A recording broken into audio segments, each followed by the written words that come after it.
रुपौली का विधानसभा पर जो उपचुनाव हुआ वो उसने ये बता दिया कि रास्ते इतने आसान नहीं हैं।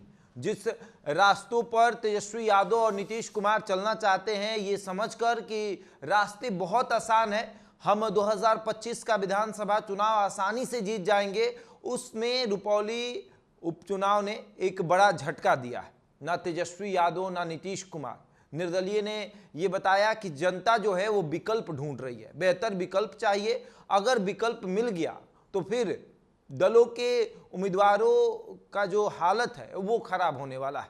और देखिए, एक तरफ प्रशांत किशोर भी तैयारी कर रहे हैं, लगातार क्षेत्र में घूम रहे हैं और उन नेताओं से संपर्क कर रहे हैं जो लगातार किसी पार्टी में संघर्ष कर रहे हैं। वर्षों वर्षों तक उन्होंने संघर्ष किया और परिणाम स्वरूप उन्हें बस धोखा मिला है। उन नेताओं को अपने पार्टी में जोड़ रहे हैं और उसके बाद वो प्रयास कर रहे हैं कि इनको हम चुनावी मैदान में उतारें। प्रशांत किशोर की बढ़ती लोकप्रियता को देखकर राजद भी परेशान हो गया। राजद की तरफ से लेटर जारी करना पड़ गया, ये कहते हुए कि देखिए, हमारे दल के जो लोग हैं वो प्रशांत किशोर के साथ जा रहे हैं। प्रशांत किशोर का पूरा नाम राजद को लिखना पड़ गया कि प्रशांत किशोर पांडे। उन्हें ये बताना पड़ गया कि ये ब्राह्मण है, आप इनके साथ न जाए। और उसके बाद राजद ने उस लेटर को जारी किया और फिर प्रशांत किशोर की लोकप्रियता और बढ़ गई। लोगों को यह लगने लगा कि प्रशांत किशोर बेहतर काम कर रहे हैं और इसीलिए राजद ने उनके खिलाफ इस तरह का लेटर जारी किया है। और अब देखिए, रुपौली विधानसभा में जो उपचुनाव हुआ, जहां पर अति पिछड़ों की संख्या सबसे अधिक है और अति पिछड़ों पर दावा करने वाले नीतीश कुमार और दूसरी तरफ अति पिछड़ों पर दावा करने वाली पार्टी राजद, इन दोनों का उम्मीदवार जो है वो चुनाव हार गया। एक का उम्मीदवार जो है वो 30,000 वोट लेकर आया और एक का उम्मीदवार जो है वो 8,000 वोट से चुनाव हारा है।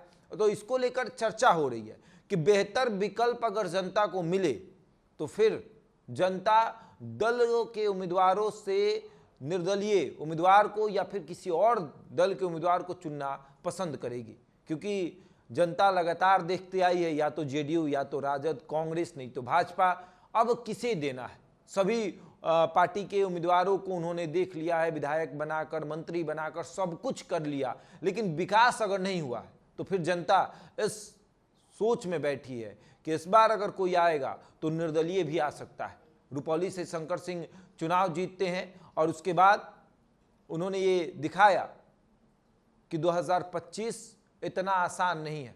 पार्टियों की मुश्किलें बढ़ी हुई हैं, नेताओं के साथ बैठक चल रही है, तमाम नेता ये सोच रहे हैं कि अब किस तरीके से चुनाव लड़ा जाएगा, क्या मुद्दा होगा, क्योंकि हिंदू मुस्लिम और अगड़ा पिछड़ा करने से चुनाव नहीं जीता जा सकता है। विकास सबसे बड़ा मुद्दा है, रोजगार मुद्दा है। इन तमाम मुद्दों को जनता के सामने ले जाना है और जनता के सामने ले जाकर बताना है कि ये काम अगर हुआ है तो नीतीश कुमार के दिशा निर्देश से हुआ और अगर होगा तो नीतीश कुमार के दिशा निर्देश से होगा।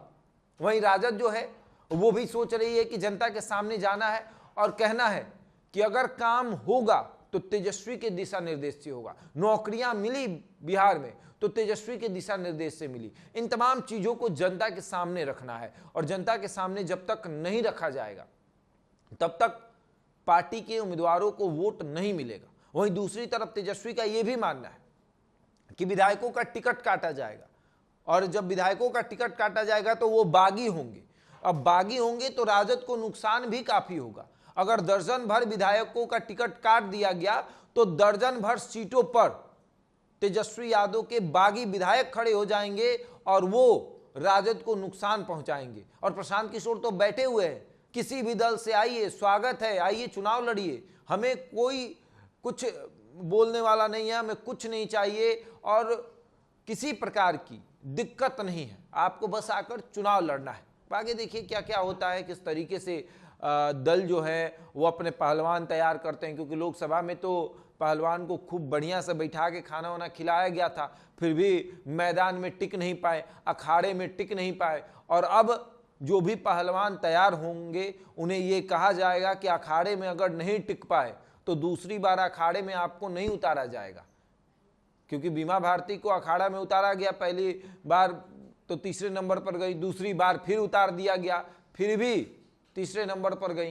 तो इस तरह के पहलवानों को मैदान में नहीं उतारा जाएगा और तेजस्वी यादव खास करके अपने पहलवानों को पहचान रहे हैं कि कौन बूढ़ा हो गया है और कौन अभी भी फुर्तीला है जो अच्छे से लड़ सकता है। आगे आगे देखिए क्या होता है। बहरहाल इस खबर में इतना ही, बने रहिए हमारे साथ और देखते रहे द इंडिया टॉप।